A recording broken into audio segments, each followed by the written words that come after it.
कितना दिन पर कितना मैदान लिए सारा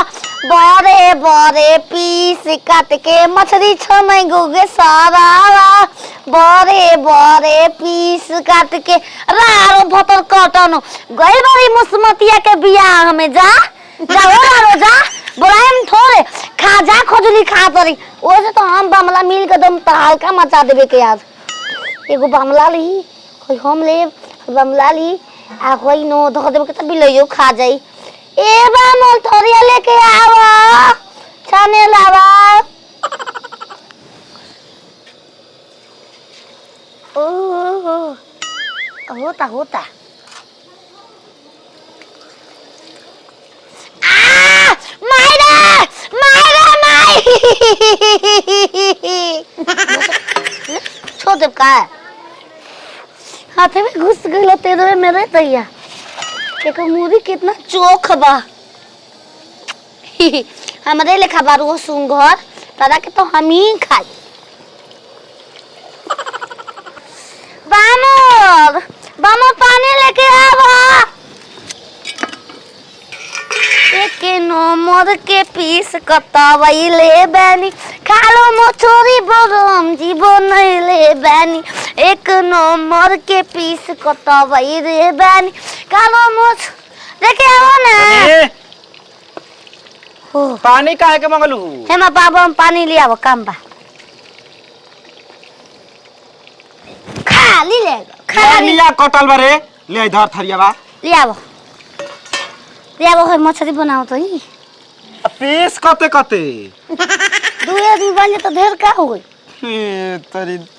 का हम कहीं तारा की हां ले आओ 1.5 पानी किलो के मछली 3 गो पीस बना जेबे पानी दिया देखिए जरा समत मैं जो दी बामन एकरा के तो हाथे से चला दे वो फैमिली में हाथे से कुल निकाल रहा जलबे ना कोला जादू चलता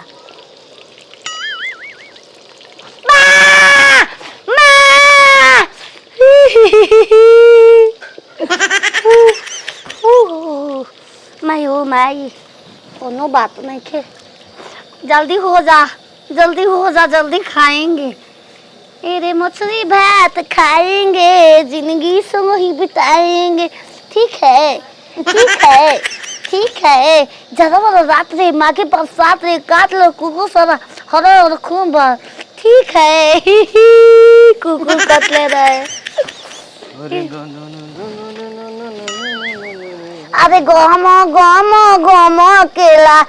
मछली के जूसावा खाई मैं पानी पर तेलवा में डालू छन लागी करे तू ओथू लेके आव हल बिलेस तो हेसन उतारना ऊ है ना में कई गो धरबू के पगला जीव हम नतिया लइका तंची ताकेला ना कि माई आवत या कि नइखे आवत ऐसन भीड़ रहला गाड़ी में कि नतिया चप्पल उतरे में गोई में रह गइल एगो गोड़ में रह गइल हटे एगो पहिर के का करब तू घारे गोड़े आवतनी बाबू आ मछरी बलम जीवन वाले भाई अरे गोड़ लागतनी खुश रह बाबा का समाचार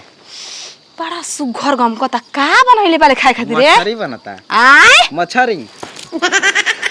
का कहले हा मछरी रे अरे नतिया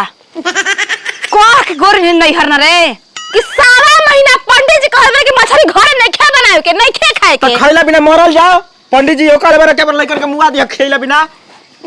ई बताओ रहनी ये जा तो समझै में तो समझ गइले जाते लगिनिया 10 के ओकरा फेरा में लपेटा गइला तू जानता री ना कि बिना हड्डी के हमनी के ना रही ना जा तू खइबे पूजा पाठ ले बढ़ के खाइल बारे बर्दाश्त करत हद हो गइला भाई ओमे पगली कि चाइन क देलसिया ऊ त पूजा पाठ के दिन लेके जू में आवेला त तू ओकर नहीं अंदर पागल ऊ तो पागल बेटा जाय दे तू मत खाइए लेके आज बड़ी कुछ मिठाई उठाई जो खा मछली बना ले जो खा दूध गोबा हाय हमा दूध गोबा दूध के फोए तोरी के करी ए में नो करी तना खा मिली खाए खाती खोखरी के करी ए में नो करी हमा दूध गोबा दूध के फोए तोरी के करी ए में नो करी सिनार हमार गमक बर्दाश्त नहीं की हो कहाँ ठोको चाहे पाक और खा के रहूंगे निकल तो नाई के ए बामल आवो थुसल जाओ बामल आवो ना ओहो आई केक नियन लागत यारी ओ तब नाई के भतार खोज दे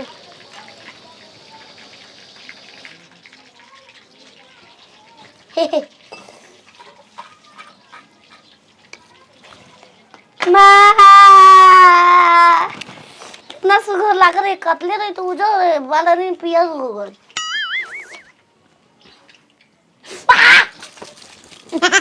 क्यों देखो ना मुर्गा मछली खाता ला तब का संतरा से जोहतर के माई लेके आइल बिया माई रे देख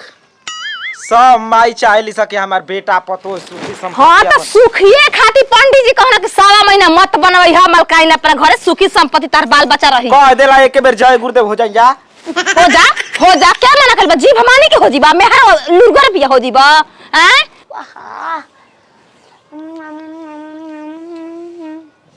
नाइ हम कबे से बोलाती बा म लावो आबो पूरा खा गनी गई बचल बा नथी उ कहे बाप रे बा चपर चपर चपर जिंदगी में करहियो में नहीं खे कतना काटा रे कतना मछली ले रहले ह करे भला खनी कुल मछरिया खा गईली और मैं काट खाली लौकता पीस एगो बात मुंहे में बा ताको तो न आधा में 30 मिनट कितना गो ए नती तोहर कहिए भूंज के करहिया में खा गली पतरे तेरी मछली के तो बात छोड़ा हाय हाय हाथा में कांटा समझ के 2 किलो कम मरल ह मछली 1.5 किलो के लिए रहनी है कहीं आ मोय खा गइल मैं मार गइल इने बस मार तो रुका मार गले के दा काट दे रात अब का झूठावा खाइबो ना खाला ना लती ये कहीं पलंग पे कहीं संग खाला बड़ा झूठ बरकातला ए भलो खनो ई बता मना कर लक नत खाए मत त कैसे कर ये लगा छोड़ दे लका आगलू उधा दा बाद में खा ले माई चल जीता था ना दादम ती मैये दुश्मन बे मैये बड़का दुश्मन बे त जना के हम दुश्मन के कहता नहीं चबाला चाट ल काटवा मेहर एगो रहल से अपना मर्द के बच्चा के रखल से खाए खाती तारलू मर जा सरक के कैसे नोच नोच खाती है कपड़ा है जी कपड़ा उतार के इसको खाऊंगी कितना बढ़िया साला मुंह में के पानी आवता मुंह में घोटले जाता नहीं तू बड़ा ना तो बना के तले मेहर खाती है आ तू चुपचाप टुक टुक जिंदगी भर टुक टुक ताक पकड़ तो काम बा हां बनाऊंगा अपने मन से अपने हाथ से तो तू ही अकेला खइबी हमारे मारे माँ जी बनावा माँ जी रहा रहती हम त ना लेके त आधा पीस घर में छांक देती खइले रहत अब 7 महीना के बादे बनी देखो रस गाल के अब 7 महीना के बाद खइयो सा अपसन भमल चटनी मिक्सिया में पीस के आ खाला गर गर खातलू बिना खइले रह कुछ मिलबो करला घर कुछ मिला है नहीं घर में टाइम में बाहर बाबू का कर दे यही जे खाए के मिलेला और को ना मिलल ह और ना तो मार चबड़िया बताड़ू ए बिना खइले ना रह जी जात नहीं हुंडा के पेट खा जो न खो जा 2 किलो मेहर के खिएबा त का जान तारा शरीर में रहियो हरामजादी छुइहा जन हमरा ठेकिहा जन हमरा में हम कह देतनी भले बनैलू ह ओहो ढेर खा ले नहीं बामल आवा खा ला ए बामल